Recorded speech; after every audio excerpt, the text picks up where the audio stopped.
The Nolan Wells case continues to raise questions because several parts of the timeline still appear difficult to reconcile. One of the biggest concerns involves Nolan's phone. It reportedly passed through the hands of people who were with him before eventually reaching his family, creating questions about where it was, who had access to it, and why retrieving it reportedly took time. And they sent me to his house, which that boat had never even been in the water. Wyatt did. I never even really talked to Warren. The whole time I was in the house, I spoke with Wyatt. Wyatt is the one who had the phone that supposedly was in his truck or whoever. But Wyatt is who I talked to. I never talked to Warren. I'm not sure why Warren is doing that. But I turned the camera around directly on Wyatt and told my sister. Outside somewhere. They said it was in the truck. I'm not sure where it was at. It took them at least 15 minutes to bring me the phone. By this time, the boys will start, because Wyatt started getting jazzy at the mouth. So my son, Jalen, was like, hey, you better watch your tone. Like, don't get smart, my mama. Right. Because we trying to see what Nolan, because we trying to figure out why y'all seen y'all ass up in here chilling and Nolan missing.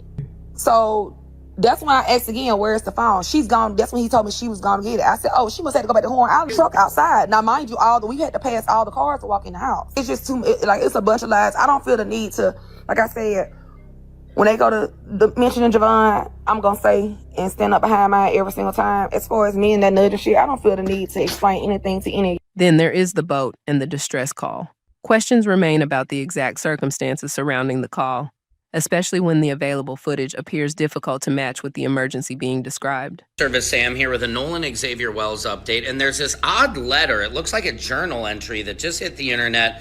Let me know what you guys think. It says July 4th, we go to the party, the island, we had alcohol. I may have drank half, if not a whole seltzer throughout the entire time.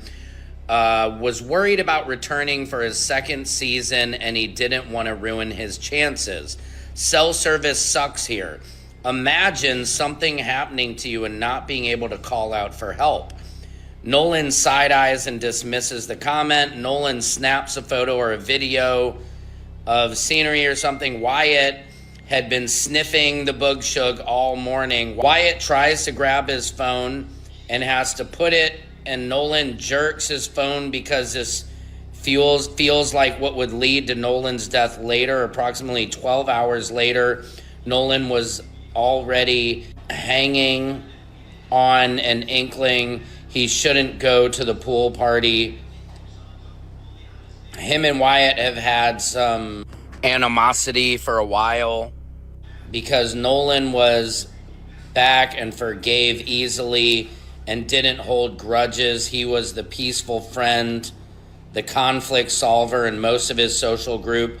He had several, maybe 3 friends, grumps. I can't read the rest of them. Nolan was only put on the boat to be transferred back to the island around 3 to 5 a.m. July 6th. That's why he wasn't found initially on the island. He was stored somewhere cool and dark to keep from decompositioning a minute, but it was summer. He already started to have a hint of smell permeating the shaded area. It's an area of property him and his friends hiked or hung around in, and yes, it's one of his friends' properties. Somebody got a farm or hiking trail, maybe both. Somebody cried. Somebody is scared to speak. Somebody was threatened. All of them are being haunted. Nolan decided to unfriend this group, and they couldn't accept it, the ultimate motive. Again, it's hard to read this letter. The writing kind of looks that of a female. I don't know. What do you guys think about this? Let me know in the comments. Secret Service Sam out. Samson. Well, I guess we're not the only ones who realize that Jax has really been talking a whole lot than he probably needed to. Well, for us, we love that he's been doing a whole lot of talking and sharing a whole lot of more than what them, the panel, has shared with us. And maybe they realize it really isn't that funny anymore, huh? Because Jack's attorney is like, sir, you need to zip it, and called that other thing over there and told them that they will not be doing the podcast for next week. And that's interesting. I guess Jax has talked enough, and so now he's gonna he's on punishment. The attorney put Jax on punishment, and I'm pretty sure Warren did too, because that look that Warren was giving him when he was doing all that talking. Another issue involves a reported altercation before the boat left. There are claims that Nolan may have recorded the incident, raising the possibility that something captured on his phone could have been important. But without verified evidence, that remains only a theory. This off my chest, guys. Have been bothering me for days. I'm going to do a longer video on this next week. But I come to find out that after there's been allegations that the phone was tampered with, Nolan Wells' phone was tampered with, that law enforcement doesn't even have the phone, this most critical piece of evidence. That means other people in the family have gone through the phone. This is a #1 piece of evidence that prosecutors and police get in an investigation like this. I'm sorry, and don't give me it's the family and she's grieving and it's Mississippi and we don't trust law enforcement.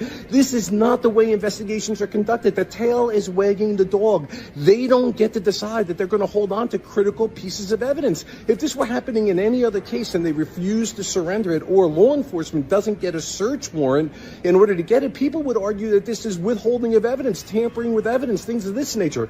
I don't know what went on behind the scenes here, but from a law enforcement perspective, as a former prosecutor, 30 years experience as a criminal trial lawyer, ran a prosecutor's office, certified criminal trial lawyer, the idea that a critical piece of evidence like the phone is not in possession of law enforcement, that the chain of custody has been broken, that people are accessing the phone when the cloud can be manipulated, 1,000 things. If Nolan Wells is the subject of foul play, trust me when defense lawyers are going to say law enforcement's failure or the family's failure to turn that phone over could have led to critical information that was tampered with, and that the phone should be suppressed as any evidence if there's evidence on there of foul play. The tail is wagging the dog. You knocked me over with a feather, and I'm sorry, like I said, don't give me the family thing, don't give me the Mississippi law enforcement thing. You don't have a right to withhold evidence from the government. You don't have a right, contrary to what the family's representatives are saying, that this happens all the time.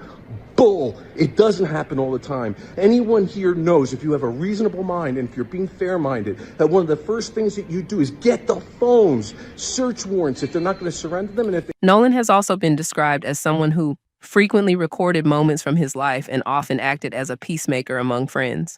That makes the unanswered questions surrounding his phone and final hours even more significant. God is such a mercy. You see what I'm saying? All right. And then y'all done already had his phone, but now y'all done took my phone too.